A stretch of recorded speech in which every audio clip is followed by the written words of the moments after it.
Hi friends, welcome back to YouTube channel thrilling serial. ഞാൻ ഇന്നിവിടെ കുടുംബവിളക്ക് സീരിയലിലെ 26 ഡിസംബർ 2020, അതായത് ഇന്നത്തെ എപ്പിസോഡ് റിവ്യൂ ആണ് പറയുന്നത്. ഏഷ്യാനെറ്റ് സീരിയൽ റിവ്യൂസ് പതിവായി ലഭിക്കുന്നതിന് വേണ്ടി ത്രില്ലിൻ സീരിയൽ ചാനൽ ദയവായി സബ്സ്ക്രൈബ് ചെയ്യുക. ഇന്നത്തെ എപ്പിസോഡിലെ വിശേഷങ്ങൾ എന്താണെന്ന് വെച്ചാൽ, വേദിക സിദ്ധാർത്ഥിനെ വിളിച്ച് തൻ്റെ ഇൻസെക്യൂരിറ്റി ഫീലിംഗ് പറയുന്നു.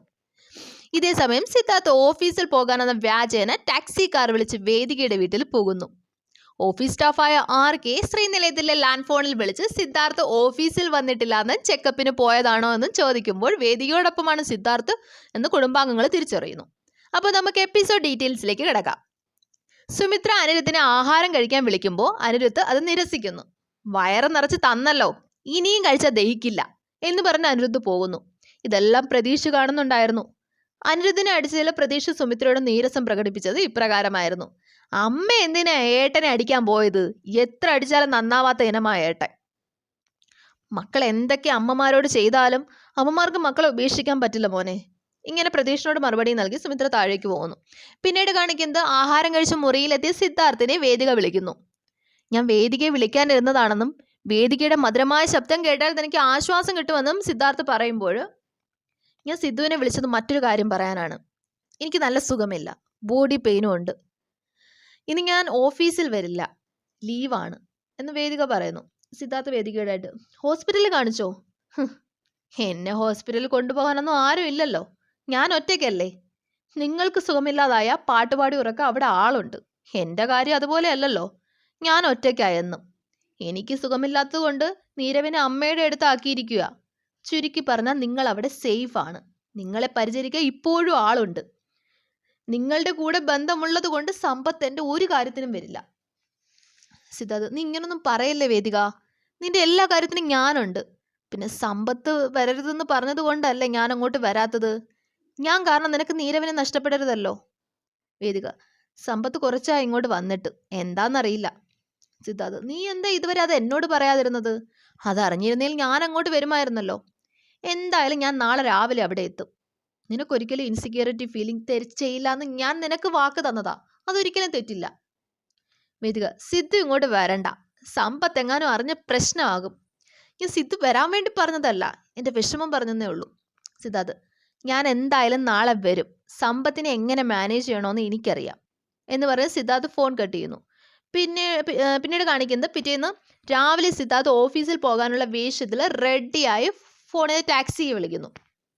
അവിടെ ക്ലീൻ ചെയ്തുകൊണ്ടിരിക്കുന്ന സുമിത്ര ഇത് കേൾക്കുന്നുണ്ടായിരുന്നു. ഇതേ സമയം ശീതൾ കോച്ചിങ് ക്ലാസ്സിന് പോകാൻ റെഡിയായി വന്നു.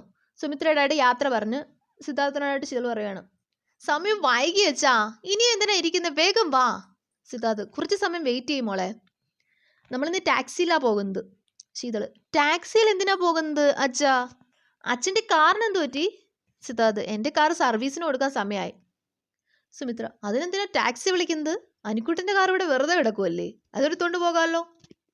സിദ്ധാർത്ഥ്, വേണ്ട, അനുക്കുട്ടനും അനനിക്കും പുറത്തു പോകണമെങ്കിൽ കാർ വേണ്ടേ. അനന്യ, ഞങ്ങൾ ഇന്നെങ്ങും പോണില്ല അങ്കിൾ കാർ എടുത്തോ. ശീതൾ, അതെ അച്ഛാ, ചേട്ടൻ്റെ കാർ ഇവിടെ ഉള്ളപ്പോൾ നമ്മൾ എന്തിനാ ടാക്സി വിളിക്കുന്നേ.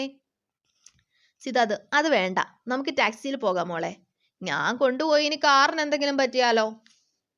സുമിത്ര, അനുയുടെ കാർ എടുക്കാൻ മടിയാണെങ്കിൽ അവൻ നിങ്ങളെ ഡ്രോപ്പ് ചെയ്യും, നിങ്ങൾ ഓഫീസിലും ശീതളിനെ കോച്ചിങ് ക്ലാസ്സിലും.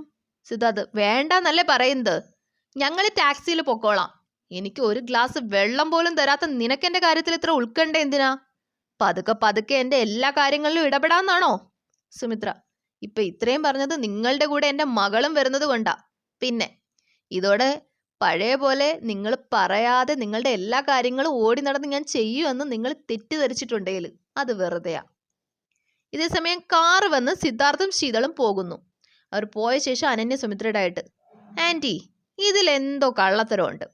അനിയുടെ കാർ എടുക്കാതെ ടാക്സിയിൽ പോയതിന് അങ്കിൾ പറഞ്ഞ എക്സ്ക്യൂസ് എനിക്കത്ര ഡൈജസ്റ്റ് ആയിട്ടില്ല. കഴിഞ്ഞ മാസം അങ്കിളിൻ്റെ കാർ സർവീസിന് കൊണ്ടുപോകുന്നത് ഞാൻ കണ്ടിരുന്നു.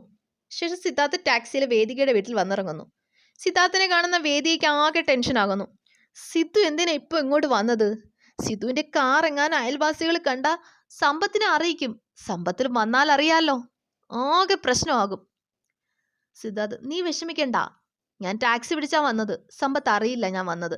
നിനക്ക് സുഖമില്ലാന്ന് കേട്ട് ഇന്നലെ രാത്രി തന്നെ വരണമെന്നുണ്ടായിരുന്നു. പക്ഷേ എന്ത് ചെയ്യാനാ? എന്ത് പറഞ്ഞാ ഞാൻ അവിടെ നിന്ന് ഇറങ്ങുക? നിനക്കൊരിക്കലും ഇൻസെക്യൂരിറ്റി ഫീലിംഗ് ഉണ്ടാകില്ല എന്ന് ഞാൻ ഉറപ്പ് തന്നതല്ലേ? അതൊരിക്കലും ഞാൻ ഉണ്ടാക്കില്ല. ഇപ്പം എങ്ങനെയുണ്ട് നിനക്ക്? വേദിക: നിങ്ങൾ ഇവിടെ വന്നപ്പോൾ എൻ്റെ പാതി അസുഖം മാറി. സിദ്ധാർത്ഥ്: അതാണ് നമ്മുടെ സ്നേഹത്തിൻ്റെ ആഴം. എന്തായാലും ഇന്നത്തെ ദിവസം ഫുള്ള് ഞാൻ നിന്റെ കൂടെയാ. ഞാനും ഇന്ന് ഓഫീസിൽ ലീവ് എടുത്തു. വേദിക: നമ്മൾ രണ്ടുപേരും ഒന്നിച്ച് ലീവ് എടുക്കുമ്പോൾ ഓഫീസിലുള്ളവർക്ക് മനസ്സിലാകും.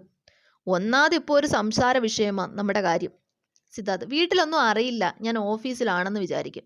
ഓഫീസിലുള്ളവർ എന്തും വിചാരിക്കട്ടെ. ഞാൻ നിനക്കൊരു ബ്ലാക്ക് കോഫി ഇടാം എന്ന് പറഞ്ഞ് സിദ്ധാർത്ഥ് കിച്ചണിൽ പോകുന്നു. ഇതേസമയം ശ്രീനിലയത്തിൽ സുമിത്ര ഷോപ്പിൽ പോകാൻ റെഡിയായി ഇറങ്ങുന്നു. പ്രതീക്ഷ ഒപ്പമുണ്ട്. ലാൻഡ് ഫോൺ റിങ് ചെയ്യുന്നത് കേട്ട് പ്രതീക്ഷ ഫോൺ അറ്റൻഡ് ചെയ്യുന്നു. ഓഫീസിൽ നിന്ന് ആർക്കെ ആയിരുന്നു അത്. പ്രതീക്ഷനോടായിട്ട് ആർക്കെ: സിദ്ധാർത്ഥ സാറിന് ചെക്കപ്പിന്റെ ദിവസമാണോ? സാറിന്ന് ലീവ് എടുത്ത്? സാറിന്റെ ഫോൺ ആണേൽ ഓഫാണ്. പ്രതീക്ഷ: അറിയില്ല അങ്കിൾ, ഞാൻ അമ്മയുടെ കയ്യിൽ കൊടുക്കാം. സുമിത്ര: വേദിക വന്ന ഓഫീസിൽ? ആർക്കെ: ഇല്ല മാഡം, അതാ ഞങ്ങൾക്ക് ഡൗട്ട് തോന്നിയത്. സുമിത്ര: എന്നാൽ വേദികയും കൂടി ചെക്കപ്പിന് പോയതായിരിക്കും എന്ന് പറഞ്ഞ് സുമിത്ര ഫോണും കട്ട് ചെയ്യുന്നു. അതേസമയം അനന്യ സുമിത്രയോടായിട്ട്: അങ്കിൾ രാവിലെ ടാക്സി വിളിച്ച് പോയപ്പോഴേ എനിക്ക് ഡൗട്ട് തോന്നിയതാ അങ്കിൾ ഓഫീസിൽ പോയിട്ടില്ല എന്ന്. സുമിത്ര: ചെക്കപ്പിന് പോയി കാണും മോളെ. അനന്യ: ഞാനത് വിശ്വസിക്കുന്നില്ല ആൻറ്റി. കാരണം ഹോസ്പിറ്റലിൽ പോകാൻ ഞാനും അനിയും ഇവിടെ ഉണ്ടല്ലോ. പിന്നെന്തിനാ ഞങ്ങളിവിടെ പോകാതെ വേദികാന്റിയും വിളിച്ചോണ്ട് പോയത്? സരസ്യമ്മ: അതിന് എൻ്റെ മോൻ്റെ ചെക്കപ്പ് ഓർത്തിരിക്കെ ഇവിടെ ആരെങ്കിലും ഉണ്ടോ? ഒരു ഭാര്യയുള്ളത് കണക്കാ. അവൾക്കാണ് എൻ്റെ മോൻ്റെ കാര്യത്തിൽ ഒരു ശ്രദ്ധയും ഇല്ല. പാവം വേദിക, എൻ്റെ മോൻ്റെ ചെക്കപ്പ് ഓർത്തിരിക്കാൻ അവളെങ്കിലും ഉണ്ടല്ലോ. അനന്യ: അതിന് ആര് പറഞ്ഞു അങ്കിൾ ചെക്കപ്പിന് പോയതാണെന്ന്? ഇവിടെ ആരും അത് വിശ്വസിക്കുന്നില്ല. ആർക്കെങ്കിലും വിളിച്ചപ്പോൾ ഒരു ഊഹം പറഞ്ഞെന്നേ ഉള്ളൂ. സരസ്യമ്മ: എൻ്റെ മോൻ ചെക്കപ്പിന് പോയത് തന്നെ. അതിൽ നിങ്ങൾക്ക് എന്തിനാ സംശയം?